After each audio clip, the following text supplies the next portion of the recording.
Hey everyone, today I'm going to go over my full bow setup that I'll be using for this year. I've already used it on elk, so I'm a little late getting this video up. But this is my main setup that I'll be using for this year. It worked great on elk, and I'll be using the same thing on whitetail as well.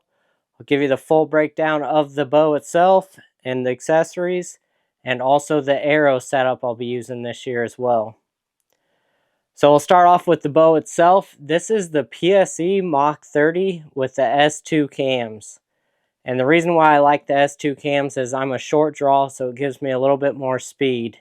And I'm actually getting 294 feet per second out of this bow at 75 pounds with a 294 grain, or with a 399 grain arrow. So pretty good setup. So let's start with the bow here itself. So like I said, PSE Mach 30 with the S2 cams. So I'm running the gas bowstrings, which I put on myself. And then the Acu Hunter system, I believe it's by SOS Archery. And I will say that it does help slow your movement down. So for my back bar setup, that's what I'm using. I really like that you can keep it really close to your bow, so I'm not having any additional torque on there with it. And I believe that it does help slow your movement down and helps you shoot a little bit better, I believe, out of what I've played around with it. It does take a little bit of time to get it fully set up for you, and you can adjust it, you know, if you're moving up and down, left or right, you just kind of shift this over and it helps you. Running the QAD MX2 Arrow rest on it, and the Axcel Driver 3-pin sight. Like that sight setup, it's worked great so far. Then also I really like these Hyde Go sticks. These are the 2.0s. Kind of nice just to be able to set your bow down, especially in a blind. And I've got to switch out the stabilizer, but I might switch that system a little bit. But for right now, I'm running the Beestinger 10-inch. Everything's blacked out to kind of match the bow. One thing that I did get is the PSE quiver, and at the time they only had the green in stock, so that is green. But this PSE one-piece detachable quiver has been pretty nice so far. The only downside is with the broadheads I'm using, they do not exactly fit up in there exactly right. The Hydes did, but the Whitetail Furies are just a little bit too wide to fit up in the little 4 slot there.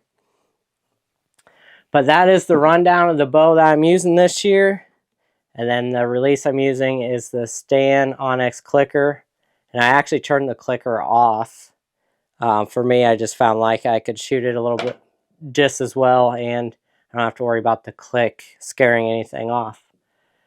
But that is the setup that I'm running for this year. Like I said, I'm shooting 294 feet per second, and it's done really well for me. So this is the setup that I use on elk. So I have the X Impact arrows by Black Eagle. I'm using the Halo Nocks, the DCA mini saber vanes, 3 fletch with the 2 degree to the left, or 2 degree offset to the left. And I used the Hydes on the elk, and it blew straight through the elk.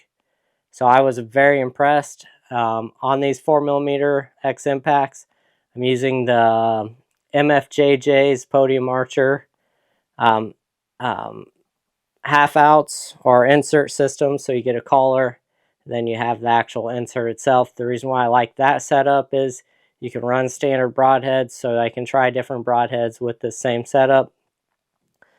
The arrow did not break or anything, still in great shape after going through that elk. Went only about 50 yards, so I'm really impressed with these broadheads as well. So that's why I decided on deer, I'm going to try the Whitetail Furies. The only thing I don't know if I'm going to like very well or not is they're a little bit wider, so I'm not sure how much more noise I'm going to get out of that setup. But been happy with the Hyde, so I figured out I might as well try the Whitetail Furies just to see how they do. And I'm going to try different broadheads on the whitetails. So I've got this set up. I have the Sevrs, a couple Beast in here, and then I'll also be trying a couple of the G5s, the T2s, Mega Meats, and Did Meats. I'm hoping I can get something with everyone and kind of do a little bit of broadhead comparison on them. And I'll also be doing another broadhead video going over some of the specs that I get on different broadheads. So that is my setup for this year. Like I said, it's been shooting great. It's one of the fastest setups that I've had. I've been very happy with it, especially elk hunting. It worked great. So appreciate you taking the time to watch this. If you have questions, leave them in the comments and I'll answer them down below. And hopefully this will help you with your setups. But I guess a little bit more on the arrow that I should have went over is there's I think 60 to 65 in the insert itself. And then I'm shooting 100 grain broadhead. So there's about 165 up front, I believe. So a little bit of FOC, I think I'm right around 15 to 17% if you care about that. But worked great for me so far, so I'll continue to use it. Thanks for watching, and if you did find this to be helpful, please subscribe to my channel. As always, good luck out there, and thanks for watching.